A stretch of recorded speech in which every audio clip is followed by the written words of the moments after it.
Pertama sekali, marilah sama-sama kita bersyukur kepada Allah Subhanahu Wa Taala kerana dengan limpah kurnia-Nya maka dapatlah kita datang lagi ke surau kita untuk mempelajari ilmu, khususnya pengajian kita, kuliah kita pada malam ni, iaitu kuliah akidah, pengajian ilmu akidah yang menjadi satu kewajipan ke atas setiap orang yang beriman, yang berakal. Jadi pada malam ni kita akan sambung lagi pengajian kita, iaitu sifat-sifat yang wajib pada hak Rasul. Sifat-sifat yang wajib pada hak Rasul. Yang wajib pada hak Rasul dan yang wajib kita tahu. Kita tak boleh kata tak tahu. Kalau kita kata tak tahu, berdosa hukum dia. Pertama, sebelum saya pergi lebih jauh lagi, sifat yang wajib ke atas Rasul, pertama ialah siddiq, iaitu Rasul. Setiap Rasul yang Allah utuskan di atas muka bumi ini, mereka adalah di kalangan orang-orang yang benar. Orang yang benar. Yang kedua, amanah. Sifat amanah. Amanah ni jujur, al-amin. Sifat yang wajib ke atas Nabi. Yang kedua ialah sifat amanah, iaitu Nabi adalah, setiap Nabi yang diutuskan oleh Allah adalah seorang yang jujur, amanah. Yang ketiga, tabligh. Sifat yang wajib juga, iaitu menyampaikan setiap perintah Allah. Setiap perintah Allah yang Allah perintahkan kepada setiap umat pada masa Nabi-Nabi tersebut, mereka akan menyampaikan. Dan yang keempatnya ialah sifat yang wajib bagi Rasul ialah fatanah. Fatanah ni iaitu sifat bijaksana. Insan yang dipilih oleh Nabi, dipilih oleh Allah untuk menjadi Nabi ni adalah orang yang bijak-bijak. Tidak ada seorang pun Nabi yang bodoh. Semua Nabi dan Rasul yang dipilih oleh Allah, semuanya bijak-bijak belaka. Tidak ada yang bodoh. Semuanya bijak. Jadi seterusnya kita akan baca dalam kitab ni sifat-sifat yang wajib pada hak Rasul. Dia kata, Ustaz Abdul Ghani pengarang kitab ni, dan beberapa ni lah, dia ada dua orang pengarang kitab ni, iaitu Ustaz Abdul Ghani Yahya dengan Ustaz Umar Yusof. Dia mengatakan, dia kata wajib atas tiap-tiap mukallaf mengetahui sifat-sifat yang wajib bagi Rasul, yang mustahil atasnya. Ini kaedah. Bila kita belajar sesuatu ilmu, khususnya ilmu akidah ni, dia bila kita sebut ada 4 sifat yang wajib, maka dia ada antonim dia ataupun lawan dia, iaitu sifat yang mustahil. Kita tahu yang wajib, kita mesti tahu yang mustahil. Dan yang harus, ada satu sifat yang harus bagi Nabi. Maka sifat yang wajib bahagiannya 4, iaitu siddiq, amanah, tabligh, fatanah. Dan 4 sifat yang mustahil, iaitu lawan daripada sifat yang wajib bagi Nabi, iaitu yang pertama sifat mustahil, sifat dusta. Yang kedua sifat khianah. Khianah ni lawan daripada amanah tadi. Yang ketiga sifat mustahil, menyembunyikan, iaitu lawan daripada tabligh, iaitu Nabi menyampaikan perintah Allah. Jadi mustahil Nabi menyembunyikan semua perintah Allah. Dan yang keempat sifat mustahil ialah sifat bodoh, iaitu Nabi tidak bodoh, lawan daripada sifat fatanah.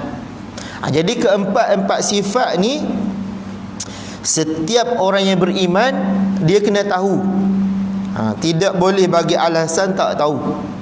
Kalau kita tanya sifat Nabi ada berapa sifat wajib dia, kita kena sebut satu persatu. Tak apa kalau sebut kita pun yang kemudiannya dia tidak ada tertib. Mana-mana pun tak apa. Yang penting kita tahu. Tapi kalau orang tanya, tabligh ni sifat Nabi. Sifat Nabi ke bukan sifat Nabi? Kita kata tabligh ni jemaah tabligh ke apa? Tu tak boleh tu. Kita tak tahu sifat Nabi. Sebab apa kalau kita tak tahu sifat Nabi ni menyebabkan berdosa?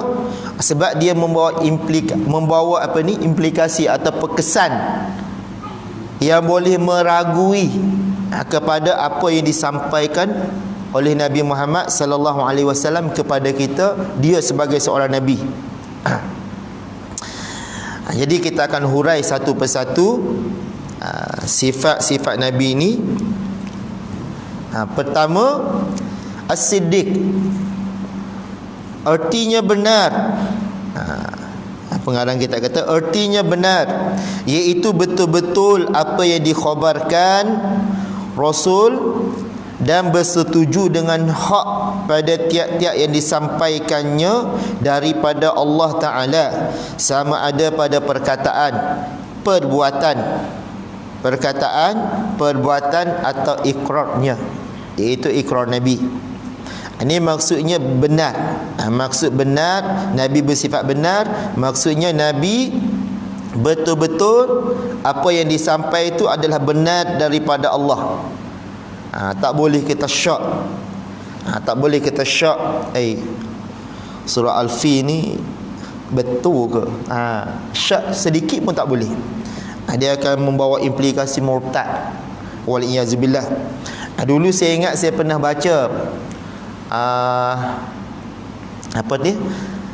Babun Nawaqidul Iman, perkara-perkara yang membatalkan keimanan. Ada 10 perkara besar yang membatalkan iman. Saya pernah baca dulu dalam kitab I'anatul Talibin. Di surau ni lah ada 10 yang besar-besar, lepas tu pecah-pecah yang kecil-kecil pun banyak. Sebab ulama-ulama tauhid menyebut perkara yang membawa kepada membatal akidah ni, dia lebih cepat daripada kita buka baju. Kita buka baju lambat, buka butang satu. Membatal akidah lebih cepat. Sebab itu kita kena betul-betul belajar akidah, kita betul-betul faham, supaya akidah kita, agama kita sentiasa selamat. Apatah lagi kita hidup di akhir zaman ni. Kita hidup di akhir zaman, kita menghadapi berbagai-bagai cabaran hidup kita. Cabaran yang paling besar hidup kita ialah dipanggil cabaran madiyah. Sebagaimana Nabi kata, dua perkara yang umat aku akan rugi apabila dia hubbud dunya wa karahiyatul maut. Pertama, bila dia cinta kepada dunia. Yang kedua, dia benci ataupun tidak suka kepada kematian. Maksudnya dia lupa kepada kematian. Bila dia lupa kepada kematian, maka dia tidak ada persediaan untuk mati. Jadi persediaan utama sebelum kita mati ialah persediaan memperkemaskan akidah kita, memperkemaskan pegangan akidah kita, supaya bila kita jumpa dengan Allah nanti, Allah redha dengan kehidupan kita di dunia dan membawa kita bahagia di alam barzakh dan amnya di alam akhirat nanti. Jadi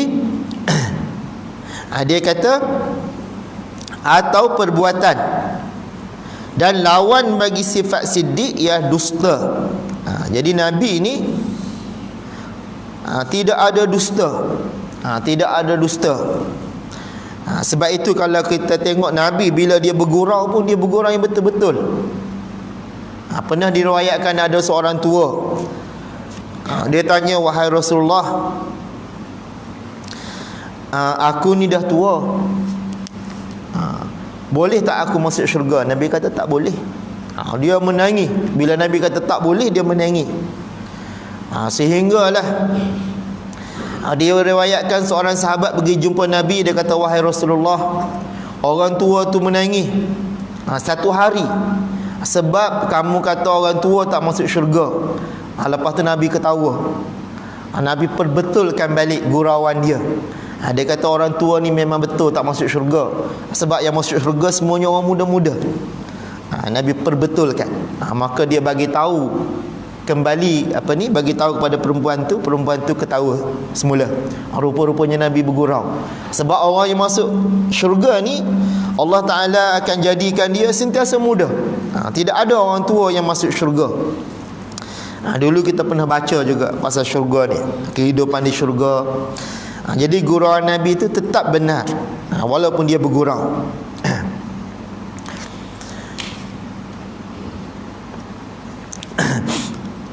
Dan dia kata dalil mensabitkan Rasul itu bersifat siddiq. Dalil sabit ni maksud menetapkan.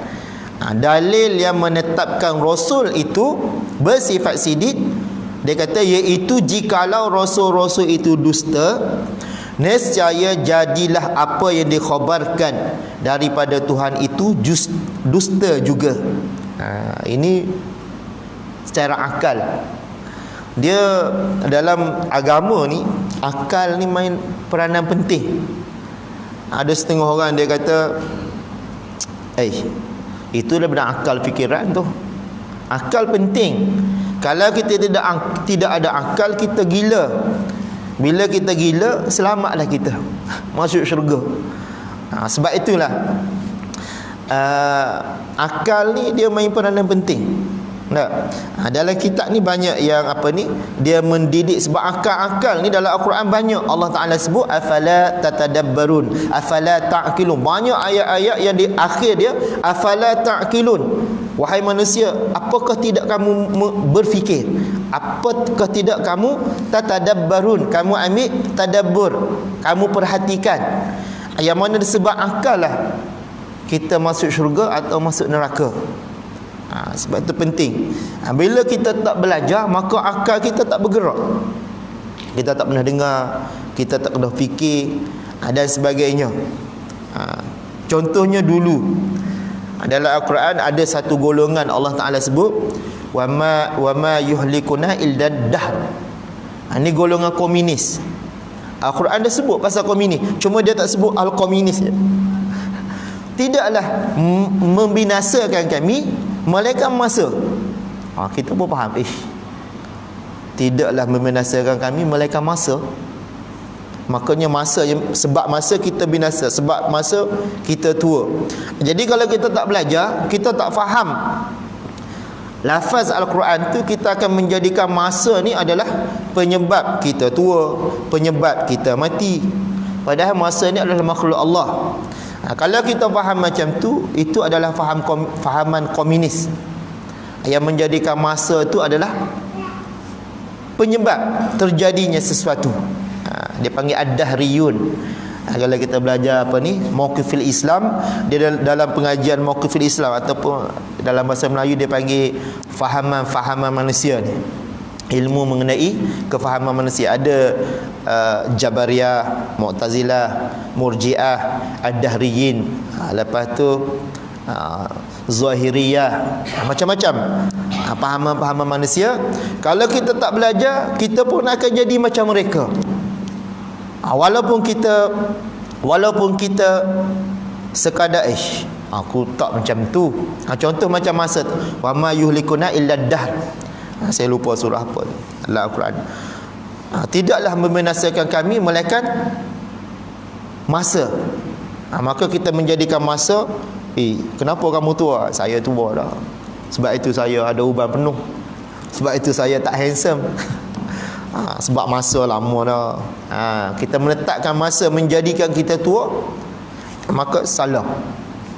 Salah. Yang menua, yang menjadikan kita tua ialah Allah. Kita kena faham macam tu. Masa hanya sunnatullah sahaja. Sebagaimana kita makan, kita kenyang. Bukan nasi yang bagi kenyang, Allah yang bagi kenyang.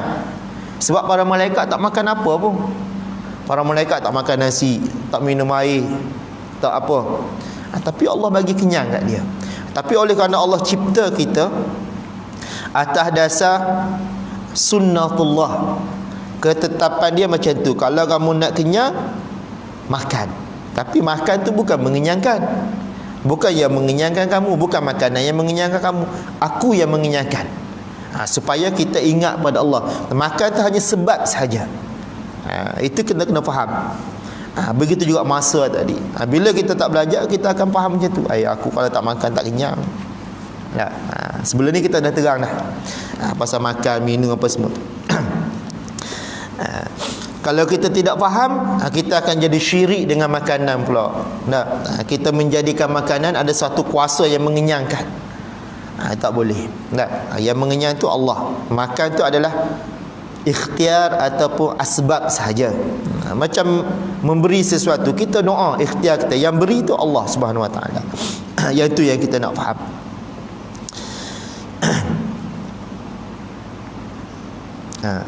Jadi siddiq,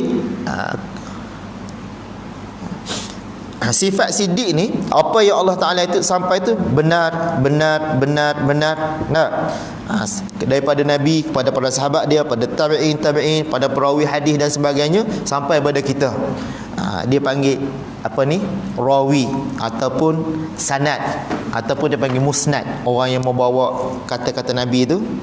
Rawi, periwayat kata-kata Nabi. Dia dalam mustalah hadis macam-macam lah nama dia. Jadi dan ilmu yang disampaikan oleh Rasulullah ni, dia berkembang. Sentiasa berkembang. Sebab itulah ada setengah-setengah di kalangan kita, dia kata, saya ni nak guna Quran dengan hadis je. Macam mana tu? Kita pakai Quran dengan hadis je. Kita tak nak ikut mazhab dah. Tak nak ikut mazhab. Boleh tak? Dia kalau kita nak guna Al-Quran dengan hadis ni, bukan tak boleh. Boleh. Dan sentiasa terbuka sehingga hari kiamat. Tetapi kita akan dinamakan sebagai mujtahid. Mujtahid ni orang yang boleh keluar hukum sendiri. Hukum hakam lah. Halal, haram. Enggak. Dia nak pakai Quran dan hadis lah. Dan dia kena ada 7 syarat. Syarat ni semua syarat yang berat. Syarat pertama, dia ada 7 syarat. Yang pertama, dalam usul fiqh lah dia sebut, pertama, ma'rifatul lughatil arabiyyah. Dia kena tahu bahasa Arab. Agak-agak kita pandai tak bahasa Arab? Kita kata, saya pandai bahasa Arab.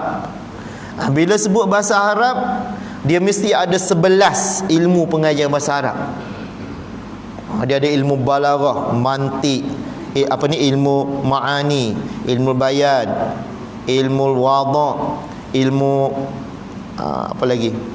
Mustaq, ilmu saraf, nahu. Ada 11 semua sekali. Saya belajar semua ilmu-ilmu tu. Tapi biasalah, bila kita belajar, kita tinggal, kita tak guna, kita lupa. Yang kedua, syarat mujtahid. Kita tak nak ikut mazhab. Syarat kedua, dia kena ma'rifatul kitab. Dia kena tahu tentang Al-Quran. Al-Quran ni ada ulumul Quran, ada nasih, mansukh, ada usulul tafsir. Lepas tu ada beberapa ulumul Quran yang kena tahu syarat dia. Ini susah, fail kita. Yang ketiga, ma'rifatul hadis. Kena tahu hadis. Hadis ni ada macam-macam hadis. Hadis sahih, hadis hadis mutawatir, hadis hadis mu'an'anun. Dia kata mu'an'anun ka'an sa'id di angkaram, macam-macam. Saya hafal dulu semua jenis hadis. Kita belajar semua hadis tu, dia ada jenis dia. Dia hadis gharib, hadis munkar, hadis maudhu'. Kita kena tahu semua, baru kita boleh tak nak ikut mazhab. Ada setengah-setengah kita itulah, mungkin dia hebat, ada kata kita tak nak ikut mazhab Syafi'i dah. Dan ada syarat yang paling teruk sekali, Dia kena ma'rifatu bimawadil ijma'. Dia kena tahu semua tempat-tempat yang diijma'kan oleh para ulama. Sama ada ulama sahabat ataupun ulama at-tabi'in ataupun ulama at-tabi'in tabi'in. Dia ada tiga peringkat tu. Dia kena tahu semua. Ini lagi susah. Benda ijma' ni. Ijma' sendiri pun kita tak tahu apa lagi. Dia satu ilmu yang sangat besar, dia satu ilmu yang sangat banyak untuk kita hadapi, baru boleh jadi imam mujtahid. Jadi kalau sekadar kita cukuplah kita ikut mazhab Syafi'i. Bahkan Imam As-Suyuti, seorang imam yang sangat hebat, sebelum dia wafat, sebelum dia meninggal dunia, dia mengarang kitab sebanyak 200 buah kitab yang berbagai-bagai ilmu. Tapi dia masih mengaku, aku adalah di kalangan Asy-Syafi'iyah, Imam Syafi'i. Begitu juga Imam Ramli, begitu juga Imam An-Nawawi, begitu juga Imam Zakaria Al-Ansari. Kita saya baca semuanya mazhab Syafi'i. Itu di kalangan mazhab Syafi'i lah. Belum Hanafi, Hanbali, Maliki dan sebagainya. Jadi sekadar kita lah, bahasa Arab pun tak ke mana. Jadi cukuplah kita ikut mazhab Syafi'i. Jangan kita sombong. Sebab imam-imam yang besar pun mereka mengakui, aku di kalangan Asy-Syafi'i. Dan sifat yang kedua, sifat kedua, sifat amanah. Amanah ni apa dia? Amanah ialah, dia kata, kepercayaan. Ia sifat al-amin. Maka hakikatnya sifat amanah itu terpelihara rasul-rasul, semua rasul lah, yang 25 rasul, pada zahir dan batin, daripada melakukan pekerjaan yang haram, yang makruh, dan yang menyalahi utama. Menyalahi utama ni dia terjemah daripada bahasa Arab ni. Bahasa Arab dia panggil khilaful aula. Sebab macam kita kan, wirid lepas solat tu kuat kan. Kalau bukan mazhab Syafi'i, bukan Imam Syafi'i kata, tapi pengikut-pengikut mazhab Syafi'i, bila kita wirid selepas solat, kita wirid imam tu kuat. Alasannya nak mengajar makmum, nak bagi serentak. Alasan yang baiklah. Tapi dia tetap khilaful aula, khilaf yang terlebih utama. Yang utama, yang seelok-eloknya kita perlahan selepas solat. Tapi kalau kita buat baca kuat, maka dia panggil khilaful aula. Dan dalil akalnya, ni masih akal lagi. Kita boleh fikir, sebab dalil akal ni kita nak dakwah kepada orang-orang bukan Islam. Kalau kita baca hadis, kita pergi dakwah kepada Ahcom, kita kata, ni bukti wahai Ahcom bahawa Rasulullah ni seorang yang benar. Nabi berkata, kita kata, inni lakum rasulun amin. Kita cakap kepada Ahcom nak dakwah dia, sampai bila dia tak beriman. Dia tak akan beriman sampai bila-bila. Sebab dia tak percaya. Orang kafir ni, dia ditutup oleh Allah pintu hati dia. Yahdi man yasha. Allah Ta'ala kata, Allah memberi hidayat kepada siapa yang ia kehendaki. Sebagaimana pakcik Nabi Abu Talib, walaupun dia pakcik Nabi, hidup bersama Nabi, dia tengok Nabi Al-Amin daripada Nabi kecil sampai dia besar, tapi dia tetap tak beriman. Sebab Allah tidak memberi hidayat pada dia. Tapi asbab hidayah tetap ada. Sebab itu orang yang tak dapat hidayah, kita tak boleh sebut Allah zalim. Ada orang, dulu masa saya belajar ilmu akidah, masa kat pondok, bila kita belajar, kita kata, kenapa Allah tak bagi hidayah kepada orang kafir, dia bagi kat kita? Saya pernah tanya ustaz saya, ustaz Arab lah. Dia kata, Tidakkah itu nanti dia akan masuk neraka? Tidakkah itu zalim? Nah, kita tanya je, kita bukan kata Allah zalim. Tanya ni bebas, kita boleh tanya. Dia kata tidak. Hidayah ni satu milik Allah. Yang kedua, Allah bagi kepada siapa yang dia hendak. Tapi ruang ataupun jalan untuk dapat hidayah sentiasa ada. Sebab itu dia kata cuba cari satu hadis di akhirat nanti orang kafir berhujah, ya Allah, kenapa engkau tidak menjadikan kami Islam? Tak ada satu hadis pun. Cuba cari, tak ada. Tidak ada hadis Nabi yang meriwayatkan di pada mahsyar di akhirat nanti orang kafir kata, ya Allah, kenapa engkau menjadikan aku kafir? Bahkan yang adanya orang kafir mengaku bahawa mereka jadi kafir sebab mereka nak kafir. Sebab mereka nak kafir. Sebab Allah tidak zalim. Allah bukan maha zalim, Allah tidak zalim. Jadi bersyukurlah Allah memberi kepada kita iman, memberi keimanan. Maka dengan keimanan inilah kita mendapat hidayah Allah dan kita dapat berfikir di atas jalannya, jalan yang betul. Ada satu apa ni, syair yang masyhur dalam kitab tasawuf. Dia kata tarjun najata wa lam tasluk masalikaha inna safinata lan tasluk apa ni, tarjun najata wa lam tasluk masalikaha inna safinata lam tasluk inna safinata lam tasluk fil yabis.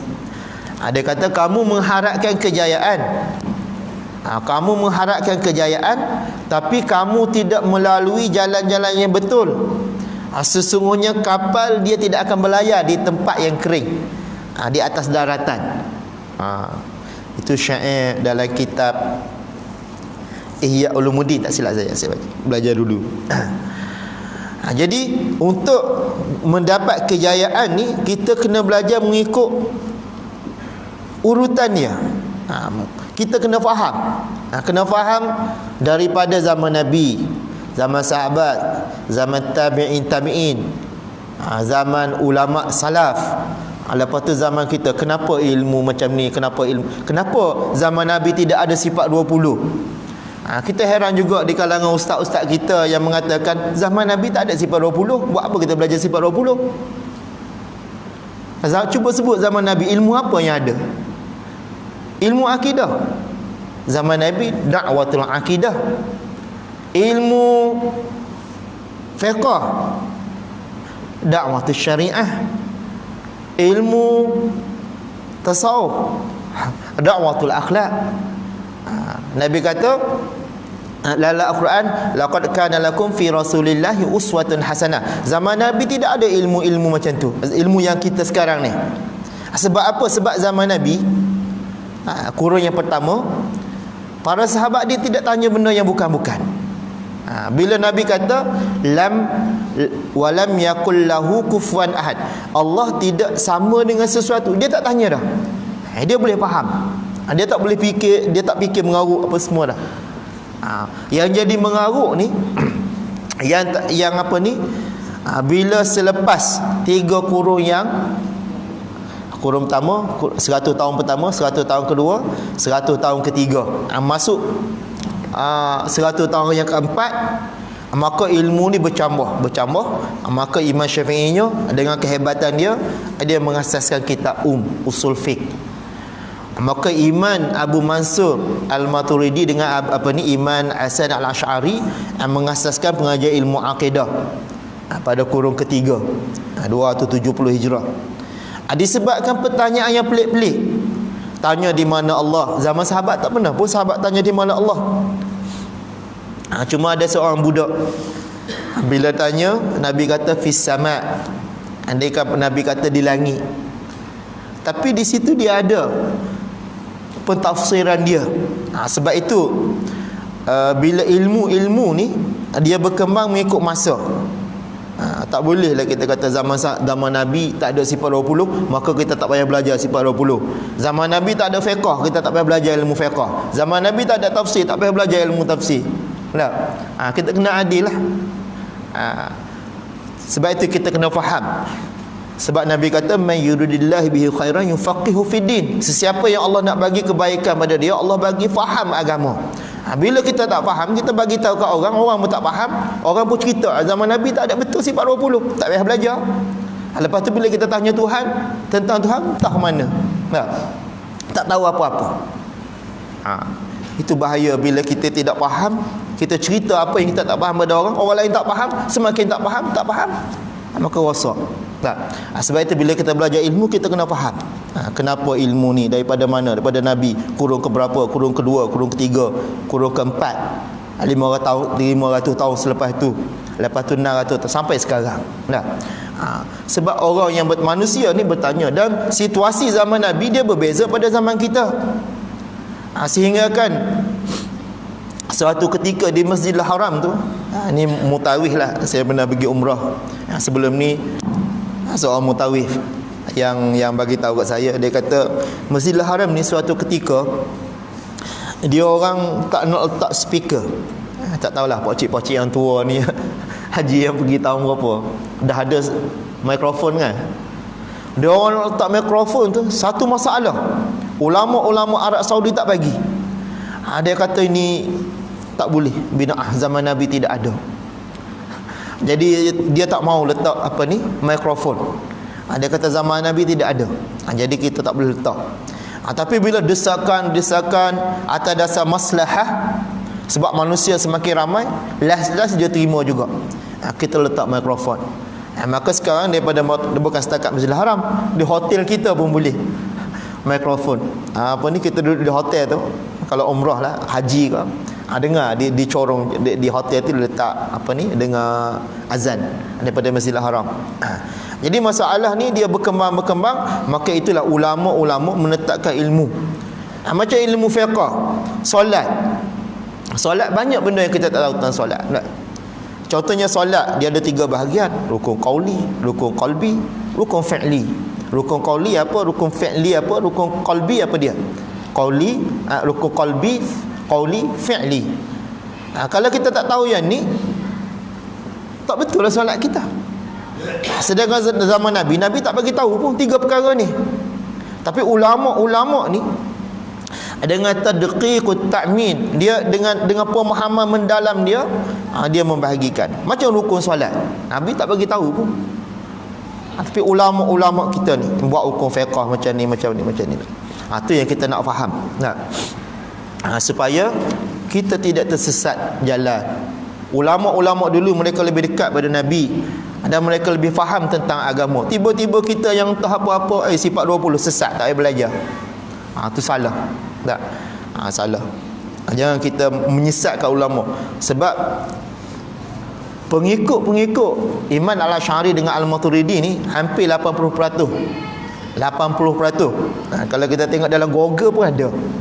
Hampir 80% penduduk Sunni Muslim seluruh dunia. Itu amanah dah, sifat yang kedua.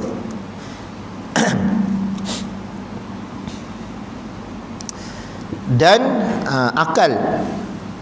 Jika rasul-rasul itu tiada amanah, nescaya jadilah rasul-rasul itu khianat pada perjalanan syarak Allah. Ini sifat mustahil kalau Nabi tidak amanah.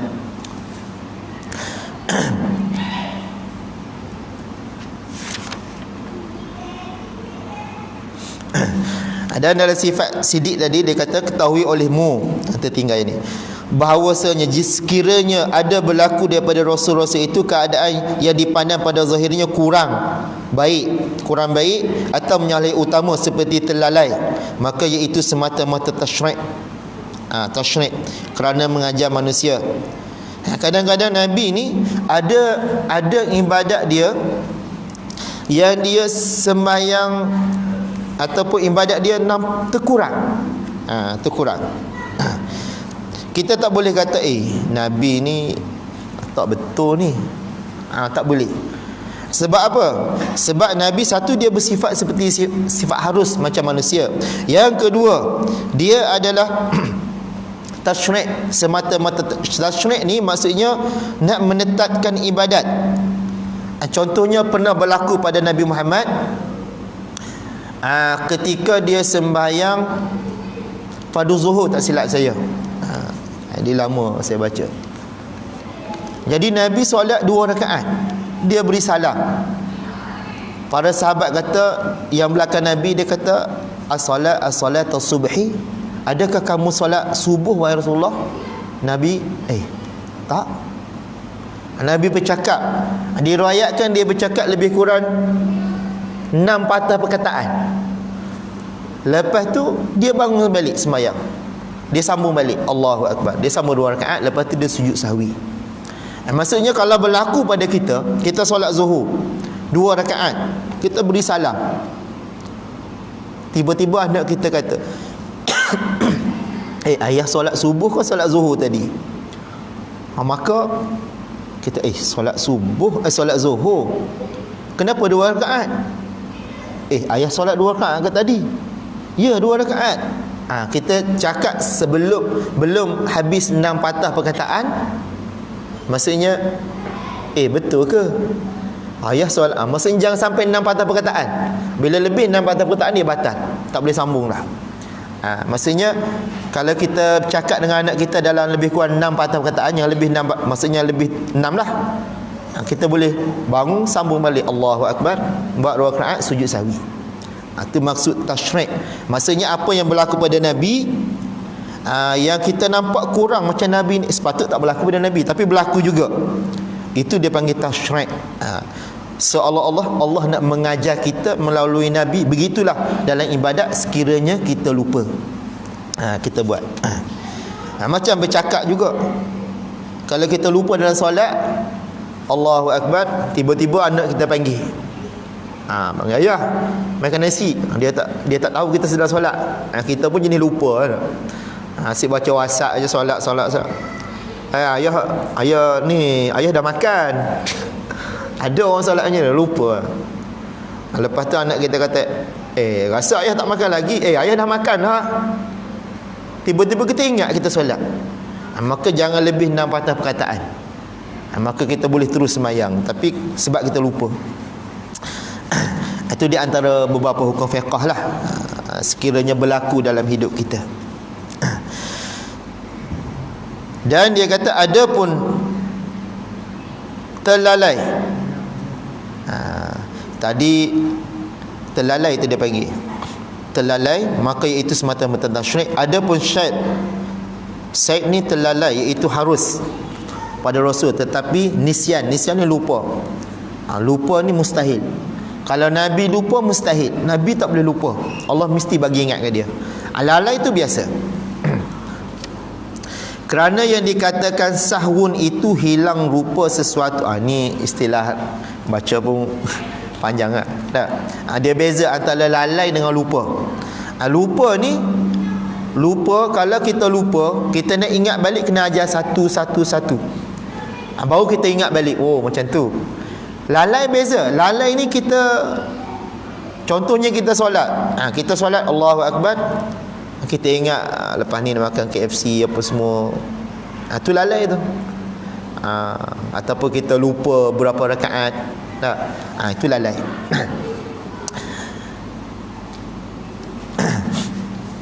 Jadi itulah sidik. Amanah tadi, dalil naklil, ya ayyuhar rasul balligh ma unzila ilaika min rabbik fa illam taf'al fama ballaghta risalatah wallahu ya'simuka minan nas. Artinya, ini dalil apa ni? Tabligh dah. Dalil tabligh, dalil amanah. Inni lakum rasulun amin. Nabi kata, sesungguhnya aku bagi kamu rasul yang amin. Amin ni amanah, yang jujur. Nabi daripada kecil lagi gelaran dia Al-Amin. Bila sebut Al-Amin, tak ada orang lain, Nabi Muhammad. Zaman-zaman Nabi hidup dulu, semasa datuk dia Abdul Muttalib masih hidup, semasa Nabi kecil, dia digelar Al-Amin. Dia sebut Ainal Al-Amin. Al-Amin tak ada orang lain, Nabi Muhammad. Itu dalil yang pasal amanah. Tabligh ni, ya ayyuhar rasul balligh ma unzila ilaika min rabbik fa illam taf'al fama ballaghta risalatah wallahu ya'simuka minan nas. Artinya, wahai Rasul, wajiblah engkau sampaikan kepada manusia segala perkara yang diturunkan kepada engkau daripada Tuhan engkau, dengan tidak memilih orang sama ada mereka suka atau benci. Dan jika engkau tidak berbuat demikian itu, jadilah keadaan engkau itu tidak menyampaikan sesuatu daripada suruhannya, dan adalah Tuhan itu memelihara engkau daripada mereka yang kafir. Itu dalil sifat yang keempat, sifat tabligh, iaitu sifat menyampaikan sifat Rasul, iaitu menyampaikan semua perintah Allah Subhanahu Wa Taala. Azan juga.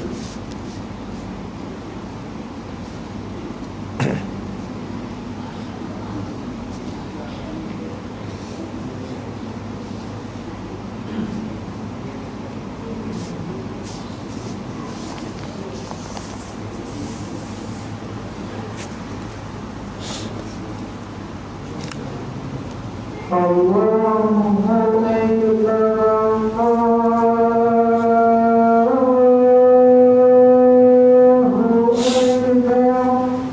Akbar. Allahu Akbar. Allah.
وصلة والفضل والضالة وبعث مقام الله من السماء إنك لا تكذب Kita sambung sikit lagi. Sifat yang keempat, yang terakhir, iaitu sifat fatanah. Dia kata fatanah ini artinya cerdik, bijaksana. Maka hakikatnya iaitu kesempurnaan cerdik, pandai, bijaksana bagi melawan musuhnya di dalam segala hujah yang hendak melawan dia, dan berkuasa membatalkan segala dakwaan yang tiada betul. Nabi ni diberi oleh Allah sifat bijaksana. Dan zaman Nabi dia panggil zaman jahiliah. Orang kafir Quraisy, mereka terkenal dengan ahli-ahli bahasa. Maka Allah Ta'ala turunkan Al-Quran dengan bahasa Arab, yang mereka ni suatu ketika pada zaman jahiliah, di kelambu-kelambu Kaabah tu mereka menggantung, dipanggil ta'liq, syair-syair yang masyhur pada zaman jahiliah. Ketika itu dia panggil zaman perkembangan bahasa. Mereka jahiliah dari sudut akhlak, tapi dari sudut bahasa mereka mempunyai bahasa Arab yang sejati. Sebab itu kalau kita belajar ilmu nahwu, dia panggil apa ni? Syahid. Dalam ilmu nahwu dia kaedah dia syahid. Syahid ni maksudnya bukti. Bukti bahasa Arab yang tulen kita ambil daripada syair-syair bahasa Arab yang dikarang oleh orang-orang jahiliah. Sebab mereka menggunakan bahasa Arab yang betul-betul tulen, yang tidak ada campuran. Sekarang ni bahasa Arab banyak campuran, dengan bahasa Arab Ami Mesir, Ami Saudi. Saya pergi kat Mekah, saya tak faham dia orang cakap bahasa Arab apa ni, bunyi bulat-bulat entah apa. Bila kita cakap bahasa Fusha ataupun bahasa macam kita bahasa KL lah, bahasa Kuala Lumpur, bahasa standard kita, dia boleh jawab, cakap elok, okey je. Saya cakap dengan orang Yaman, cakap okey. Dia suka kita bercakap bahasa Fusha ni, bahasa Quran lah. Dia seronok. Dia layan kita apa semua, siap ketawa apa semua. Jumpa dengan orang Yaman. Masa tu saya nak pergi ihram di Tan'in. Di Tan'in lah, yang paling dekat je tak. Jumpa dengan orang cakap Arab apa semua, dia seronok. Dia lebih suka kita guna bahasa Fusha. Macam kita pergi di Madinah, dia suka, dia akan layan baik-baik. Saya beli jubah RM50 je. Bila orang lain beli selepas tu cakap bahasa Melayu, dia bagi 80. Banyak beli jubah. Murah-murah. Dia seronok. Dia kata, kamu ustaz? Tak, ana uhibbul lughatul arabiyyah. Saya suka bahasa Arab. Dia bagi murah. Pentinglah. Cina pun suka kita cakap bahasa dia. Jadi fatanah ni maksudnya bijaksana. Nabi ni Allah memberi kuasa kebijaksanaan yang membatalkan hujah bahasa. Yang ketika itu, ketika Nabi dilantik menjadi Rasul, ketika umur 40 tahun, Allah beri hujah bahasa yang sangat tinggi, sehingga kan mereka mencabar Al-Quran. Mereka surah Al-Fil tu mereka buat satu surah lain. Dia kata, wahai Muhammad, aku boleh buat surah yang baru macam kamu juga. Jadi Nabi kata, cuba kamu baca. Dia pun baca. Al-fil, mal-fil, lahu jismul kabir, walahu khartul tawil. Kita baca alam tara kaifa fa'ala. Bila orang-orang Arab jahiliah ketika itu dia baca surah Fil yang direka oleh orang jahiliah, mereka sama-sama mereka ketawa. Sebab tidak ada tium rima dia.